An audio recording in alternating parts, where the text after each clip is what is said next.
All right, welcome into another edition of Fourth Quarter Clutch. Today we're talking NFL hot topics.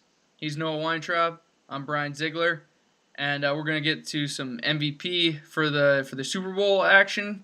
We're gonna talk about the Seahawks defense and where they rank amongst the top NFL defenses of history, and that's gonna be exciting.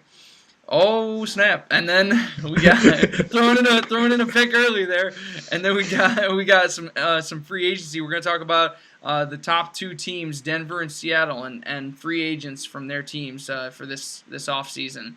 So let's get right to it. Noah, what do you think about Malcolm Smith getting the MVP? Wait, you mean it wasn't Doug Baldwin? Wait a second. What? Doug Baldwin? Michael Vick tweeted that Doug Baldwin was the MVP of the Super Bowl. Oh yeah, fail. So that's why he's a free agent. Oh, okay, because Michael Vick said that he was the MVP. Yeah, I can see that. Yeah, he tweeted that Russell Wilson should have been MVP. Sorry, Michael Vick, but it wasn't Doug Baldwin. No. Right. So Malcolm Smith had a great game, fumble recovery, 10 tackles, an interception that just happened to land right in his hands. It's just unbelievable how that happened and turned into a pick six. Made the game made it 21-0, and then they kicked the extra 22, point. 22. No, but then they kicked the extra point, Yeah, made it yeah. 22-0. Yep. And that definitely was a game changer. I think it should have been co-MVP, him and Chancellor, because that guy, oh my God, Cam Chancellor, 10 tackles, and I gotta admit that yes, Malcolm Smith's interception, that definitely was a game changer. But on the first drive of the game for the Denver Broncos, after they had the terrible snap, the score was 5-0, and Denver was still easily in it. And Cam Chancellor got that interception on an errant throw by Peyton Manning. And after that point, I think everyone realized, okay, this isn't going to be a typical Peyton Manning game. He might struggle. So that's why I think it should be Cam Chancellor and Malcolm Smith that got co-MVP. But I know you have a different opinion on it. Yeah, I kind of disagree with that just because for me, I think you got to recognize both sides of the ball. I mean, I know the Seahawks defense was just dominant, okay? It was ridiculous how good they were. But picking out like just one guy to give it to, I'm sure they were trying to figure out who exactly they should give it to. Malcolm Smith, I mean, he had the interception, he had the pick six, he had 10 tackles, and he had a fumble recovery. I mean, for me, that makes sense. He is definitely deserving of that MVP right there. But I agree with you that it should have been like a co-MVP situation. And, I mean, Russell Wilson had a solid game. And if there was anybody that I would say go co-MVP for, it was Russell Wilson. 18-25, 208 yards, I think, and 2 touchdowns with no interceptions. I mean, he had I think he had a QBR of around like 86 or something like that. I mean, that to me just says he had a solid game. They needed him to have a solid game, and he did. And when you look at the tape, actually, when you look at the film from it, it wasn't just one defensive play that was like a dominant situation that like totally changed the tide one way or the other. I mean, you had Cam Chancellor that got an interception. Then you had Malcolm Smith had the interception. You had the first play of the game, the safety, which is just that was just basically giving a hungry dog a steak. I mean, come on, it's like, please score on us. It's like, please get fired up. Go ahead, yeah. You just giving away the momentum in one play. That's what that was. And then second half, you got Percy Harvin running for a touchdown. But then, I mean, defensively, then you had the fumble late to mess up Denver's drives. I mean, this was just it was basically, for me, it was an offensive line collapse. Okay, and the interception that Malcolm Smith had was a clear indicator right there, right before going into halftime. Of what was going on, because you had a full arm on Peyton Manning to stop that throw. So to me, that was really like the big game changer from okay, it's within reach, 15-0 to it's over, 22-0 going into the half.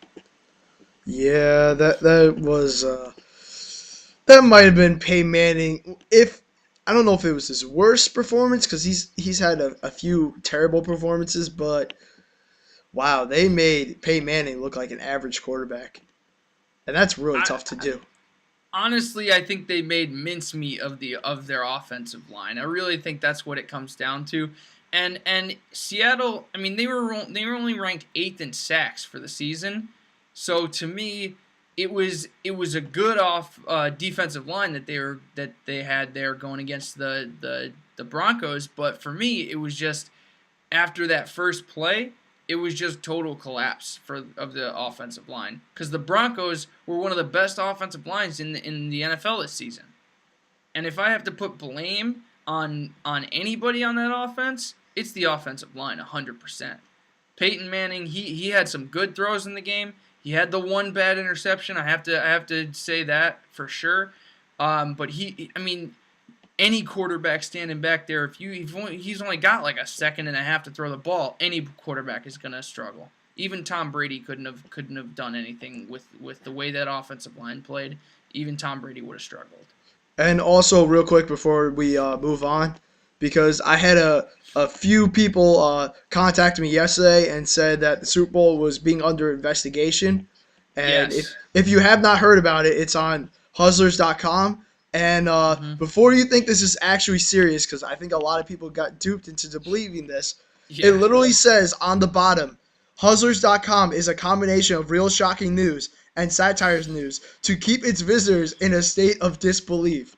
So I really hope no one actually took that seriously, Yeah. because Seriously. Yeah, that was just even the quotes in ridiculous. that article were insane. Yeah, basically it was an article that was saying that that the Broncos threw the game and that it was actually just a hoax or whatever. Yeah, no, that was just a totally untrue article. Okay, so let's get to the Seahawks defense and how they rank in NFL history here. We got some big defenses like the '85 Chicago Bears. We got the 2000 Ravens, Baltimore Ravens, the '76 Steelers. I mean, the Tampa Bay Bucks. I mean, we got some big defenses here. No, what's just give me your top two right now. Let's just start that way, and then give me a why. 76 Steelers is number one, I and agree. so many reasons. One reason, opponent winning percentage that year was 528, Yeah. which is unbelievable. Number two, they gave up fewer than 10 points a game. They gave up 9.9 a game, which Yeah, is that's just unbelievable. ridiculous. I don't care Yep. what league you're in. If you could give up 9.9 a game, you're an automatically great defense. Yeah.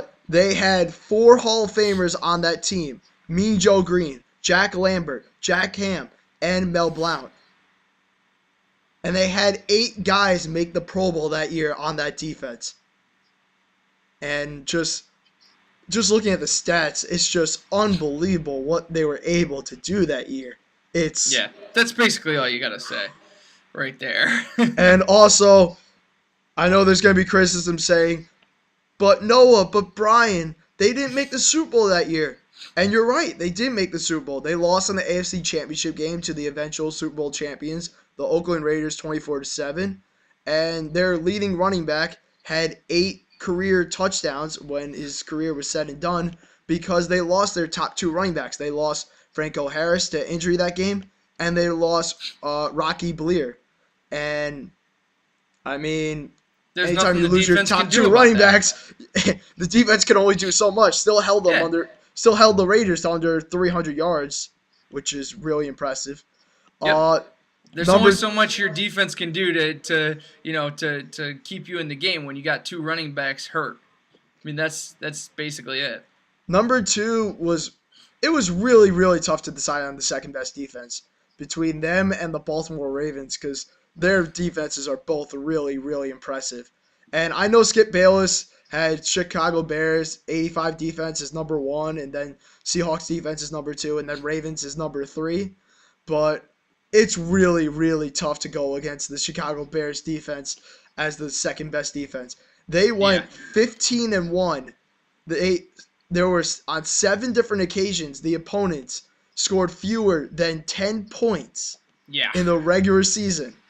10 points, which is just unbelievable. And then there was that 46-10 victory for the Super Bowl. I mean, that's just insane. They shut out 2 opponents in the playoffs. In the NFC divisional playoff, they shut out the Giants, who won the Super Bowl the following year. Then they shut out the Rams in the NFC Championship game. And then the Patriots had only 7 rushing yards. They had 7. They had 3 fewer rushing yards than they had points. 7 rushing yards. That's just horrible. That's just domination. That's just insanity, man. And they gave up only 12.4 points a game that year. It's just like that's clearly wow. Clearly. Do you have any disagreement with those 2? Absolutely zero disagreement for those 2.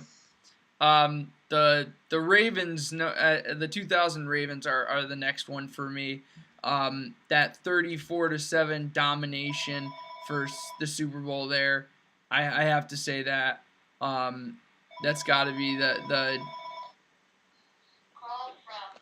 Yeah, 1 second. Yep. I'm just going to start back at the 2000 Ravens. Yeah. And then the phone started going off. Okay, whenever.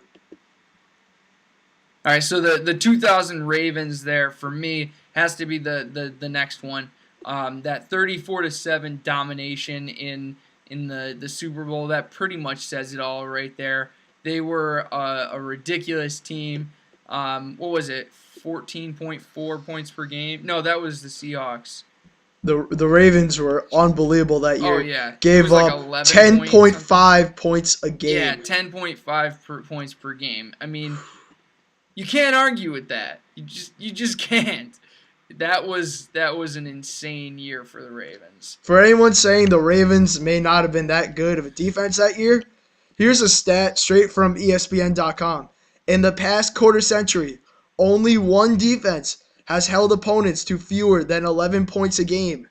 That defense is the Baltimore Ravens from 2000.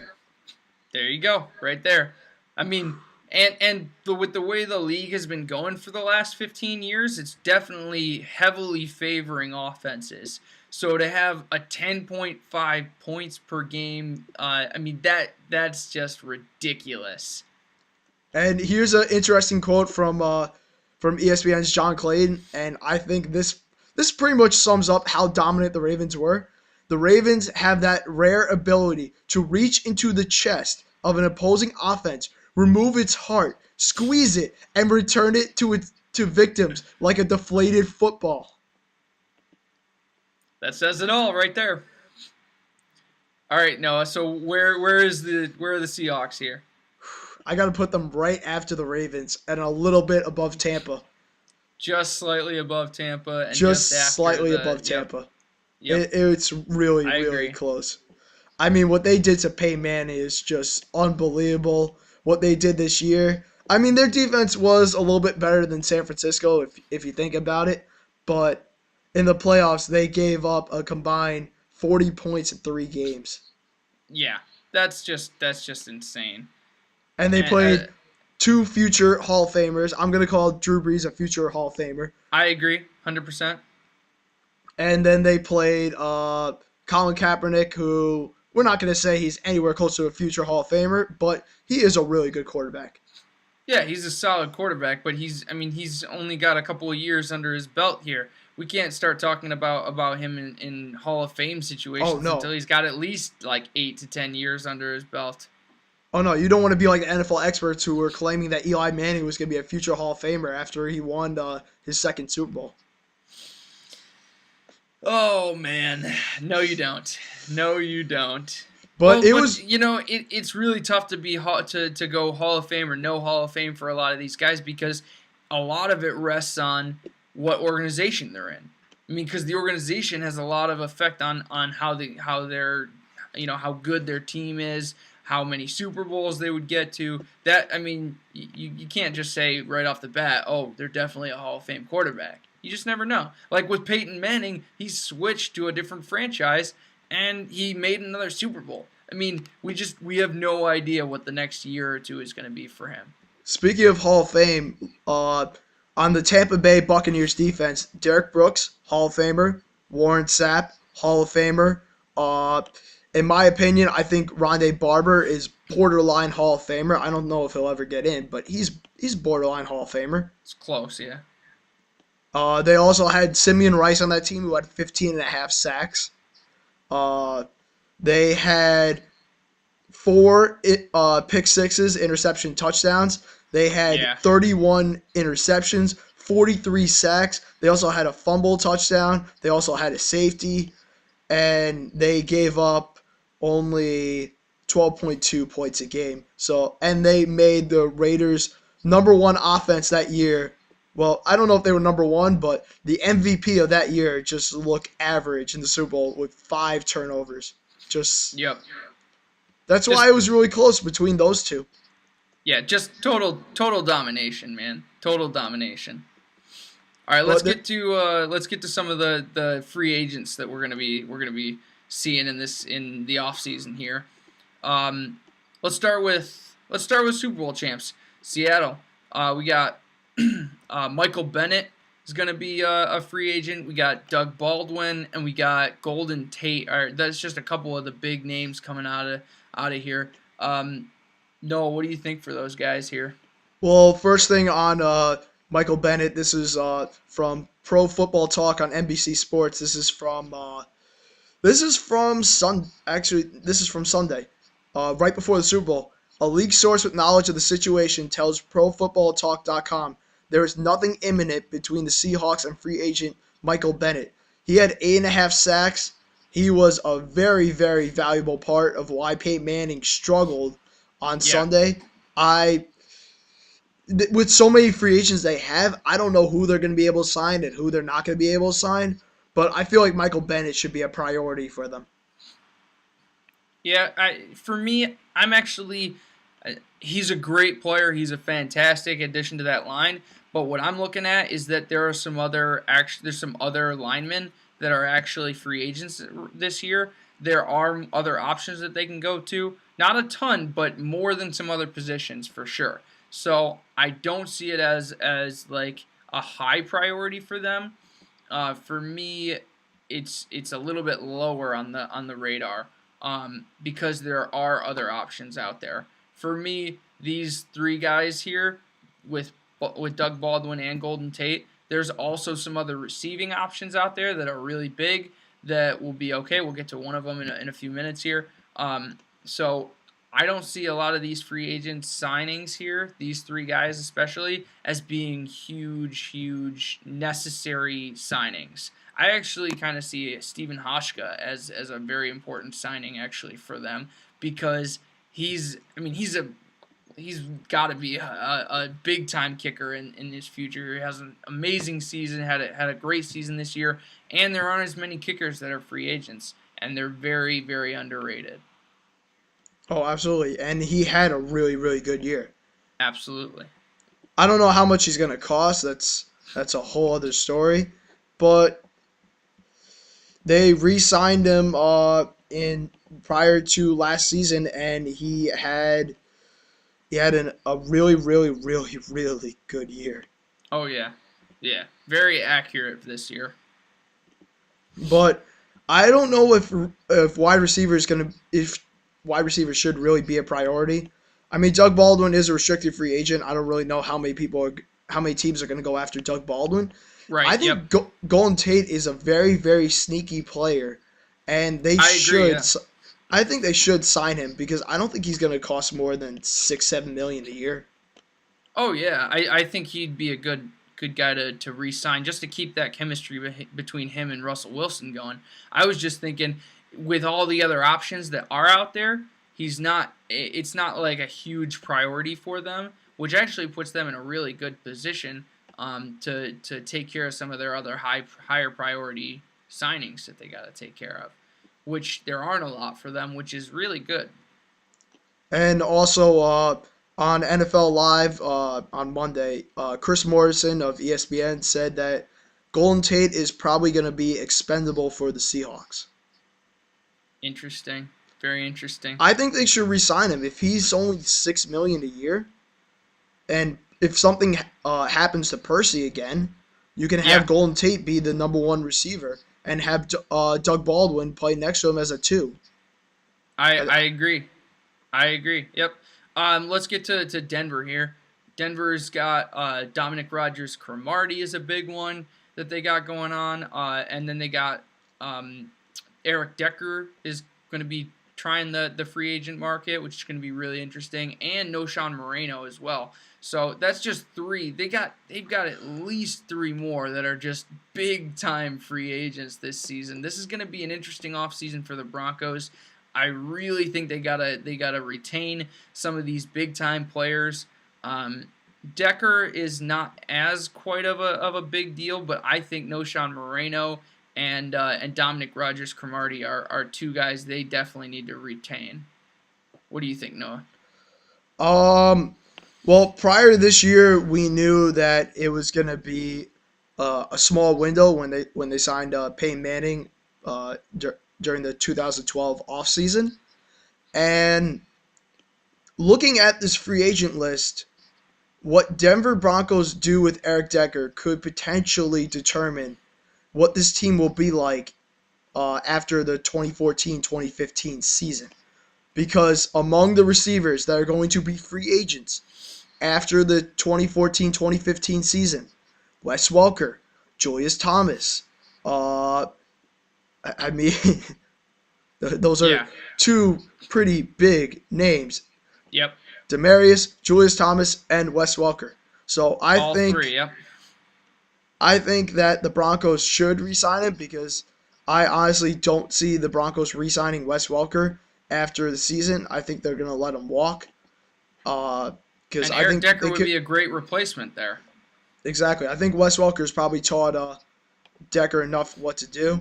But the thing that's interesting is that the Broncos, Ian Rappaport of NFL Network, said that the Broncos are planning to let Eric Decker test free agency, which begins next month. Yeah, that's going to be really interesting. We'll have to wait and see on that one. This is going to be a very interesting offseason because there's a lot of big time top free agents. Not as many quarterbacks that are really out there that are going to be big time draw, but there's a lot of defensive linemen. There's a good chunk of skill players on the offensive side of the ball. It's going to be interesting. All right, thanks for tuning in for NFL Hot Topics. Stay tuned to our Twitter, of course, at 4thQC, and we'll be bringing you some more content soon, some more articles. I hope you guys are enjoying that. He's Noah Weintraub. I'm Brian Zeigler. Thanks.